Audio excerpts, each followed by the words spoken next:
Há 2 anos, em 2011 ainda, o deputado Regufe do PDT do Distrito Federal apresentou não apenas mas 7 propostas de reforma eleitoral e política à Comissão de Reforma Política, que foi criada na época aqui na Câmara. O deputado Regufe está aqui com a gente, participa desta edição do Palavra Aberta, uma produção conjunta da Rádio Câmara e da TV Câmara. Deputado, o senhor já se antecipava com 7 propostas nessa época, mas de lá para cá nada andou, né? Nada andou, mas isso é muito grave. Eu acho que esse país precisa passar, Paulo, por uma série de reformas. Mas a principal delas, na minha opinião, é uma reforma política. A nossa democracia representativa ela está em crise. A população ela não acredita mais nos seus representantes legalmente constituídos. Isso mostra que a nossa democracia representativa não está bem. Então tem algo errado e precisa ser mudado. Isso é culpa do quê? É culpa dos personagens, por desvios éticos inaceitáveis, mas isso também é culpa do sistema. Então a gente precisa modificar o sistema. Então é como se a gente tivesse um Estado democrático de direito, mas não um Estado democrático de fato. Porque 6 meses após as eleições, as pessoas já não se consideram representadas nos seus representantes legalmente constituídos. Nem se lembram em quem votou. Agora, deputado, no que consistem essas 7 propostas? Rapidamente. Eu apresentei e protocolei na Comissão Especial de Reforma Política em 2011 7 propostas que, na minha opinião, mudariam a cara da política desse país. E eu vou listar uma por uma aqui de forma bem objetiva. Primeira delas, fim da reeleição para cargos executivos e limite de uma única reeleição no máximo para cargos legislativos, para que o sistema seja constantemente oxigenado, renovado, para dar chance a mais gente, para que a política seja um serviço e não uma profissão. Eu acho que isso ajudaria muito a oxigenar o meio político. Segunda proposta, instituição do voto facultativo e extinção, fim do voto obrigatório no Brasil. Hoje, muitas pessoas votam sem fazer a reflexão devida que esse gesto precisa e merece. O voto facultativo, ele vai exigir da classe política uma outra postura, vai exigir que se faça um trabalho de convencimento de ideias, vai exigir que se faça um trabalho de prestação de contas dos mandatos, porque só o convencimento dessas ideias e dessas propostas levará o eleitor às urnas. Além de mais democrático, ele vai exigir da classe política uma outra postura. Terceira proposta, instituição do voto distrital no Brasil. Hoje há uma distância enorme entre representantes e representados. Há um fosso que separa aqueles que têm mandato de quem eles representam. Nós tivemos no estado de São Paulo 1.131 candidatos a deputado federal. Qual é o debate que a gente tem com 1.131 candidatos a deputado federal? Nós tivemos aqui no Distrito Federal... Você às vezes é votado num distrito, num lugar lá, sei lá onde, que ele nunca visitou, que ele não conhece, ele nunca... sequer... Exatamente. É preciso trazer a política para perto do cidadão. E o voto distrital teria essa... O voto distrital cumpriria esse objetivo. Nós tivemos no Distrito Federal aqui 855 candidatos a deputado distrital. Eu tinha pena de candidato a deputado distrital, porque ele não conseguia nem ficar conhecido, que dirá ter as suas ideias conhecidas e debatidas durante o processo eleitoral. Ou seja, há uma despolitização do processo eleitoral e uma desideologização da política, que é ruim para a democracia. É preciso trazer a política para perto do cidadão, o que o voto distrital cumpre essa função. Quando você divide o Estado em distritos e cada distrito passa a eleger um deputado, você inclusive torna a política mais acessível ao cidadão comum, porque você vai diminuir o custo da campanha. Porque hoje a pessoa tem que fazer a campanha no Estado inteiro. Com o voto distrital, vai bastar ela fazer num distrito. Ou seja, você torna a campanha, diminuindo a área geográfica da campanha, você diminui o custo da campanha e torna a política mais acessível para o cidadão comum, traz a política para perto dele, vai obrigar que ele tenha que também prestar conta, porque vai ser um só, ele não vai ter que fiscalizar vários, vai ter que fiscalizar um só. Quarta proposta, instituir um sistema de revogabilidade de mandatos.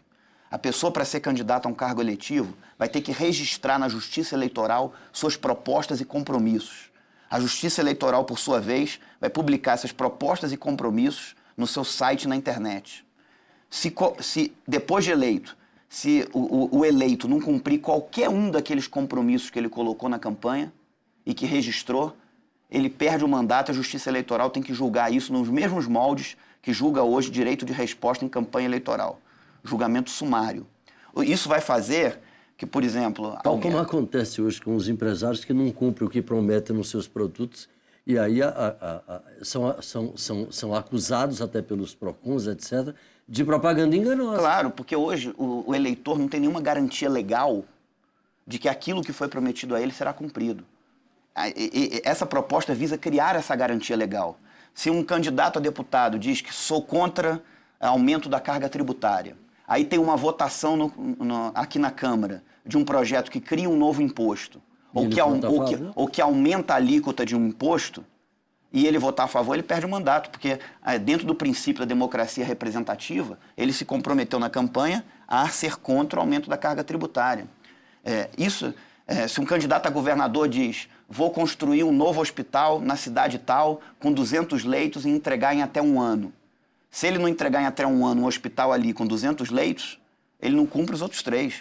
Isso vai fazer com que, num ponto futuro, as pessoas passem a votar mais em ideias e propostas do que simplesmente em pessoas, como é hoje. Isso vai fazer também com que o eleitor passe a exigir compromissos objetivos e claros dos candidatos. Deputado, com relação às doações de campanha. Esse é o quinto ponto, que é a proibição de doações privadas em campanha política. As pessoas falam assim, vai dar dinheiro para a campanha. Na minha opinião, seria o dinheiro mais bem investido da história do Brasil, que daria independência para a classe política e para os representantes. Agora, não pode ser como está sendo debatido, que é dar dinheiro para os partidos e para os candidatos. Se hoje tem gente que é candidato só para alugar tempo de televisão e vender tempo de televisão, que dirá para ganhar dinheiro diretamente. A minha proposta seria assim, a Justiça Eleitoral faria licitações, a gráfica que ganhar num determinado lugar para aquele determinado cargo, imprimiria o panfleto de todos os candidatos para aquele determinado cargo, naquele determinado lugar, com igual quantidade para todos, mesmo formato, a pessoa teria que ganhar no conteúdo. A produtora de televisão que ganhasse a licitação naquele determinado lugar, gravaria o programa de todos os candidatos, aquele determinado cargo, naquele determinado lugar. Mesmo fundo, a pessoa teria que ganhar no conteúdo, no convencimento, na proposta. Eu acho que nós teríamos uma proposta de candidaturas avulsas. Nós teríamos uma eleição menos desigual e mais democrática, de verdade. Sexta proposta é a que institui a possibilidade de candidaturas avulsas sem filiação partidária, que também foi protocolada por mim em 2011. Existe uma quantidade enorme de pessoas nesse país que não se consideram representadas em partido político nenhum. Essas pessoas têm que ter o direito de ter cidadania plena. Cidadania plena não é só votar, é também ter o direito de ser votado. Então, eu vou dar a essas pessoas essa possibilidade. E a perda de mandato? Só para concluir, nessa questão das candidaturas avulsas, apenas colocar um filtro de que a pessoa, para ser candidato, ela terá que recolher 1% de assinaturas daquele eleitorado que ela vai disputar, para que tenha algum filtro, para que também não tenha candidatos a rodo. Então, mas ela vai ter o direito de ser candidato sem ter uma filiação partidária, se ela não acreditar em partido nenhum. Na minha opinião, é democrático. E a sétima proposta a perda de mandato é a que uma pessoa eleita para um cargo legislativo, seja para deputado, senador, vereador, ela não possa ir ocupar um cargo no executivo. Se ela assumir um compromisso com o eleitor de ir assumir um cargo no legislativo, ela tem que ficar no legislativo. Não pode sair para ser ministro, secretário de Estado. Hoje tem governos estaduais que metade das assembleias são compostas de suplentes. Até porque isso tem sido muito utilizado como moeda política, a gente sabe disso. É isso.